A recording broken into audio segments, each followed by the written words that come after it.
Hello again to anyone, probably no one, whatever, no worries. I am doing now, rather than a recap for September that I did last time, I'm now doing a reviewing reviewing five debut albums of artists that I like. They're kind of random ones. They're just ones that I feel like I'd like. They're not necessarily one of my favorite, or just sometimes they are, sometimes they're not. And there's people I'm just interested in. They're just five artists that I want to explore the music of. So I'm starting off by just doing their debut albums or mixtapes, or just their first thing that you can call like a first project. You know what I mean? If there's something with like 5 songs on it, I'm still going to count it if it feels like it's a part of their overall contribution to music. So yeah, albums might be the wrong word. I don't know. Don't be like, oh, that's not an album, that's a mixtape or an EP or something. I don't know. It's just roughly an album, okay? So the 5 artists I have are, I got on screen here, Kodak Black, Kanye West, Tangerine Dream, David Bowie, and Young Lean. So all artists that I think would be very interesting to look into their first projects or albums, whatever. So starting with Kodak Black, he started his career off with Project Baby, and Project Baby, I'm a massive Kodak fan. He's one of my favourite rappers, and Project Baby I was not massive on. It was still solid, but it wasn't that impressive to me. It definitely set, like, it's impressive because he's like 15 or something, or 14 in that shit. I don't know how old he is, but he's really young. And it does display his natural talent for just rapping in general. He's showing that he can do some pretty decent bars and flows and things like that, and he's got a natural kind of, it shows his natural, I think, the root of his style. But I don't think his style is at all there yet, which is not really on him. I don't think it's a bad album for a first album at that age. 100% not a bad first album. But as my perspective now, it's not a great. The style of his I really like his style. Modern day style where he has lots of layering on his voices and stuff, or he does lots of weird accents and things like that, and just goes a bit crazy with the style of it and all the layering of all the voices and things. And this didn't really have that. This is a lot flatter and a lot blander, and the mixing and producing of it all is a lot cheaper. It does definitely sound dated, like even for not even a 10-year-old album, it does sound dated. It sounds kind of like really early 2014 SoundCloud goofy, like sort of rappy stuff. But again, I can't criticize because it does display his natural talent, and it's a very young age to be doing a first album. So in that context, it's impressive, but not really an album that holds up today. But that being said, there are a couple good songs on here. Let me just have a quick look at which ones I like. So going through the album, I think a couple of the highlights. The song Project Baby, not really massive fan of the song, but definitely can understand why that's kind of the one that was the hit at the time. It shows a lot of his melodic sort of style that he would obviously be a lot better at later on. But that one, I can see why that one was a bit of a hit at the time. But yeah, I don't really like it that much anyway. Ain't No Faking It's pretty decent. Never Imagine was definitely the best one. To me, a lot of the problem with this album was that there was a real lack of emotion and depth. A lot of it was just kind of gangster rap, whereas usually I like Kodak for his ability to kind of hybridize gangster rap with sort of real emotional, heartfelt songs, or kind of doing a sort of like self-aware gangster rap where he's like, yeah, it's gangster rap, but like, it's fucked up in a way. I really like that sort of side of him, and I feel like that is the first one that probably the only song from this album that has any sort of level of emotion to it, and not just a song that's kind of just chatting random shit. It's the first one that I felt like had a bit of depth to it, and I think that's probably it. Honestly, I didn't really like any of these songs, to be honest. There's not really, not that I dislike them, but it's not anything I'd come back to. But listening to it, I wasn't bored or anything. I was engaged the whole way through. The album was overall quite Just I mean, I was into it as I was listening to it, but it's not really an album I'd come back to visit again, or even come back to visit any of the songs again, excluding Never Imagine. But yeah, so so that album, I'm gonna give it a 6 out of 10 because it's like a bit of an average. It shows a bit of talent and stuff, but it's pretty meh at the same time. But a very impressive first album for a very young kid. Next artist is Kanye West with obviously his debut album College Dropout, and I'm just going to quickly pull up what's actually on this album so I can kind of look back on it. But this album's really good. This album is really engaging the whole way through. I really enjoyed the whole journey of it, the skits and things in between and all that sort of stuff, and it had a very light sort of storytelling, and the album was just overall structured really nicely, and just overall a really fun and engaging and entertaining album with lots of really fucking good songs on here. Unlike the Kodak album, this album is not timeless. Like it has the 2000s sound, but it doesn't sound dated like the Kodak Black one does, and even though the Kodak Black one's 10 years newer, this is relatively timeless. There's technical sort of like sounds that, like, the drums and all that, they sound like they're quite old. Like they sound, you recognize the claps or whatever from like older songs, but the actual structure of and the way the songs are composed are really they stand up now. You could literally just probably open up these files, replace all these sound effects with newer ones, and it would work. So yeah, some good songs on here. We Don't Care was really good. All Falls Down was really good. Never Let Me Down was really good. Get 'Em High was a good one. Slow Jams. Breathe In, Breathe Out. 2 Words and Family Business and Last Call. Those are all my favourite ones. I think that's quite a lot. I didn't really make this a list. I just kind of read out the ones that I was like, yeah, I will listen back to those ones. Maybe I'll just take a little step back and look at a few of these. I definitely think one of the one I enjoyed the least was by far the New Workout Plan. I knew that it was kind of like trying to embody that comedic Kanye style, but I didn't find it funny or a good song or anything. I don't know, I found it kind of annoying. I'd never listen to that one again.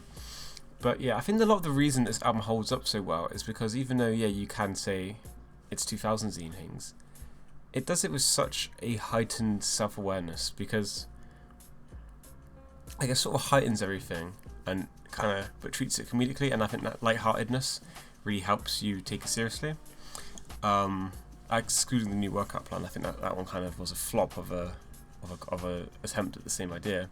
But with Slow Jams, it's pretty cheesy R&B sort of song, but that kind of self-awareness, especially with the bit where he's like, I can't go that fast, but I know someone who can, and then like that guy comes on really fast rapping, like that is a cool little that kind of self-awareness and style and personality, I think, is what it is. The personality really keeps it an album that is engaging and timeless.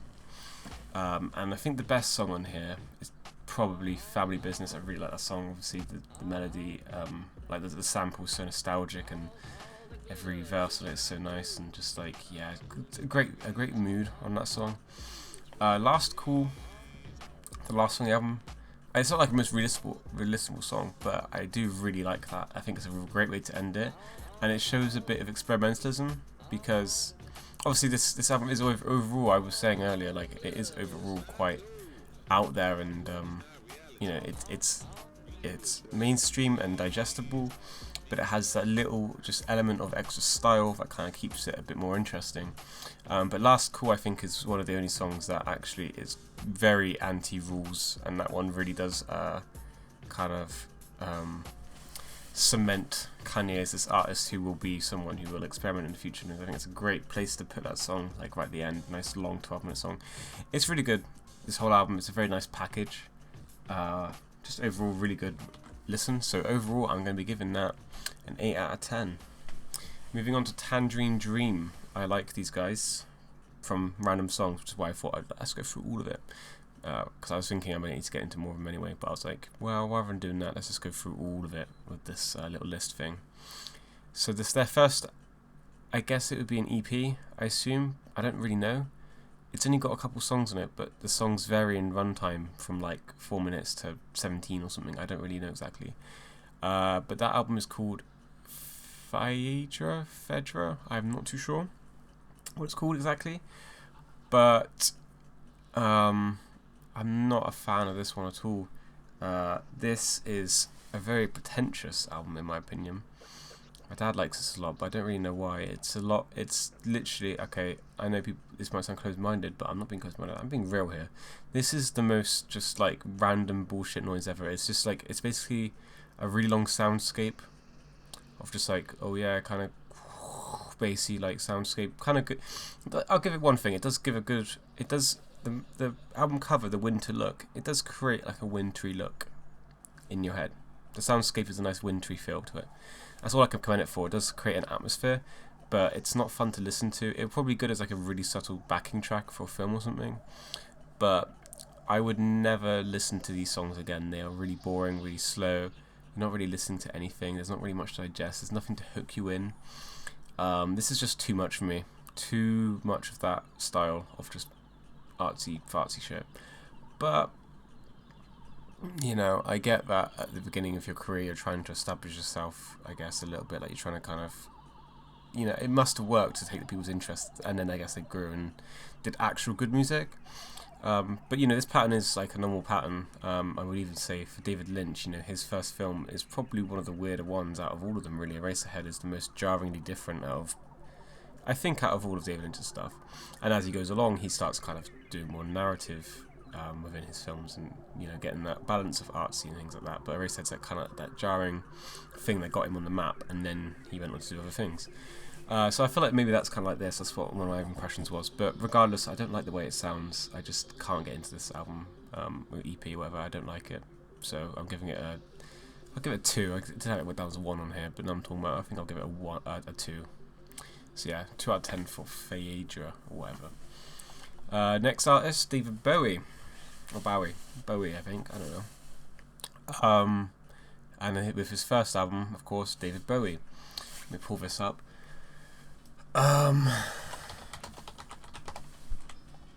Yeah, so if I can find it, here we are.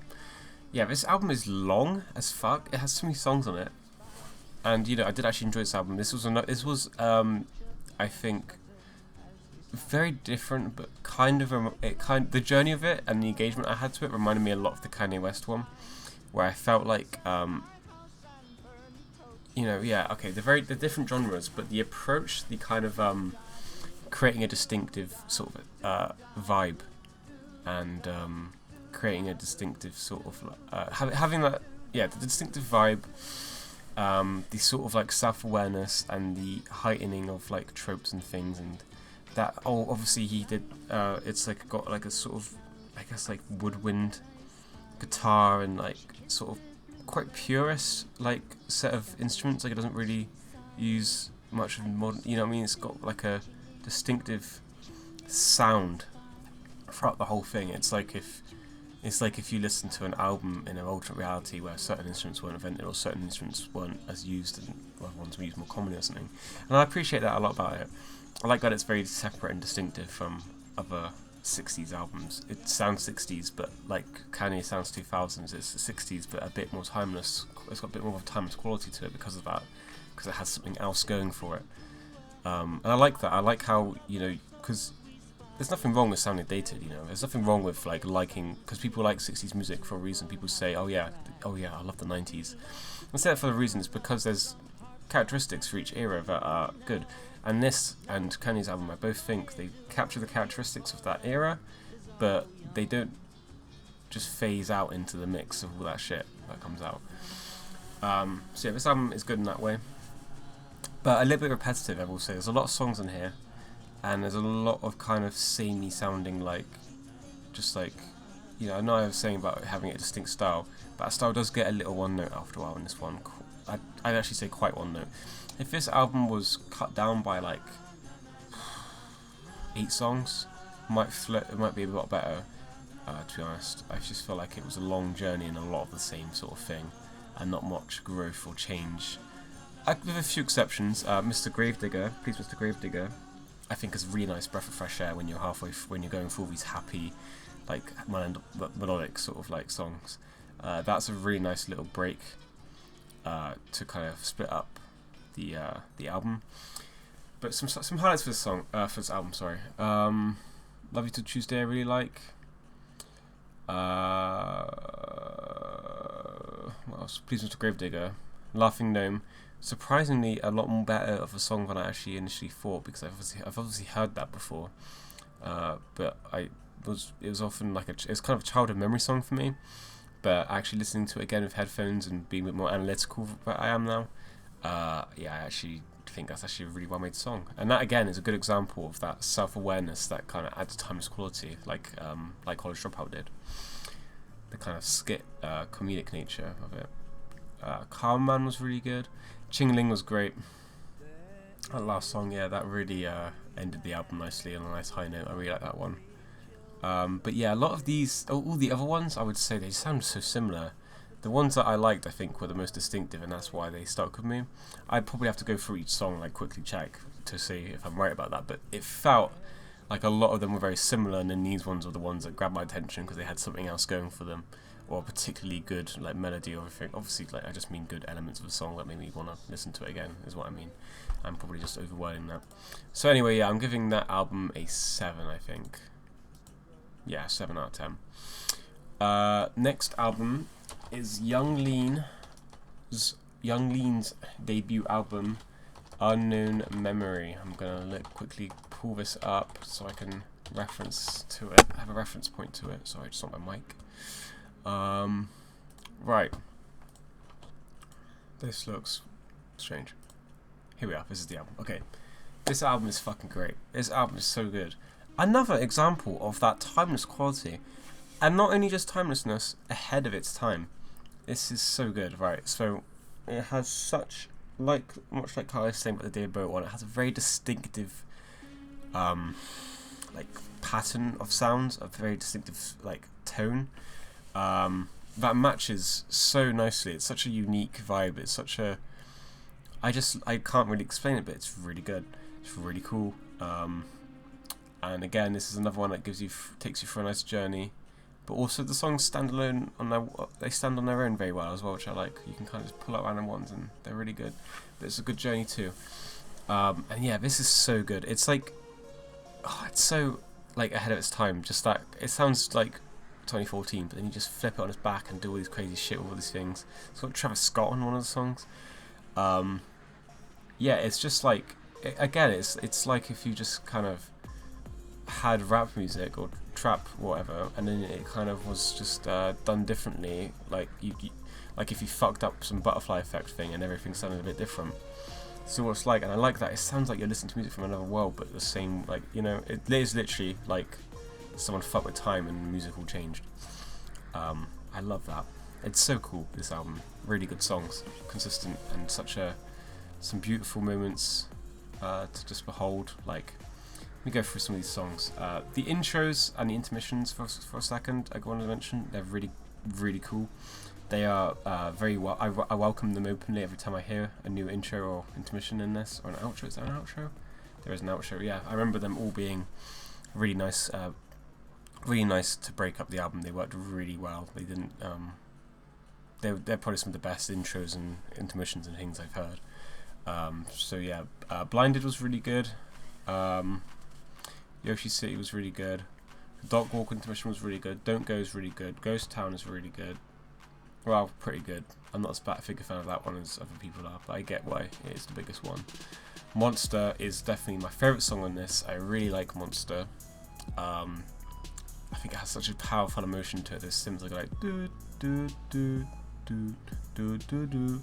Yeah, wow, that is just don't know what it is, but for some reason that arrangement and that sound, the way it all sounds, and the way that his voice is sort of drowned out and auto-tuning with all that heavy bass and drums, it's all so perfectly mixed and mastered and composed, and everything about it. It's such a sensory experience, the whole thing. Yeah, Vault was good. Lean World was really good. Yeah, all these songs were good. Honestly, I don't think there's a bad song on here. There's ones I'm skipping over that I'm like, yeah, they weren't as good or they weren't as amazing. But honestly, about 9 out of 13 or 10 out of 13 of these songs are completely just like ones I can always go back to. It's a really, really good album. I don't really know if there's much wrong with it. The only thing is I just don't think it's not the best of Young Lean, you know. It's not. It definitely, compared to a lot of his other music, I think it lacks a sort of storytelling, which I understand because this is very early in his story. But I like in his other albums where they kind of tell a story about his physical, you know, the state of mind he's in at the moment and things like that. So this doesn't really have it. It has a lot of emotion, but not. I would like something to kind of grab onto, as well as that, you know, something else, like a story behind the album, or just if the album had changed up a little bit. I don't know. I don't really know. I can't quite put my finger on it, but it's something. It needs something more to be. You know, I can't give it a 10 out of 10 because it needs something a little bit more. But at the end of the day, this album is a really good album, really good debut album. Yeah, this is just a fucking great album. It's such a unique listening experience, which is why I gave it. Well, I gave it an 8, but you know what? Talking about it, I think I'm gonna give it a 9. 9 out of 10 for Unknown Memory. What a great little album. Anyway, I think that's all. That's all the albums. I think I'm gonna do another one of these videos with the same artists, but probably not just yet. I'm probably gonna. So I think I'll go through all 5 of their second albums for these artists, and then I'll review their second albums in the video like this. So I'll get back to that soon, but check out the albums that I said about because they're really good. Some of them are. Don't check out Tangerine Dream one. But yeah, if you're interested in music, feel free to listen to whatever I have to say. I'm not actually super interested in music. I'm more of a film guy, but I still enjoy talking about anything on these little videos. So yeah, that's some of the albums I've been listening to recently, and I'll get back to you guys with the. Yes, you guys. There's no one here yet, or ever. Who knows? But I'm gonna get back to doing another one of these with the second albums. So stay tuned if you did like this one. Which is anyone even hearing me say this? I have no idea. Thank you. Goodbye.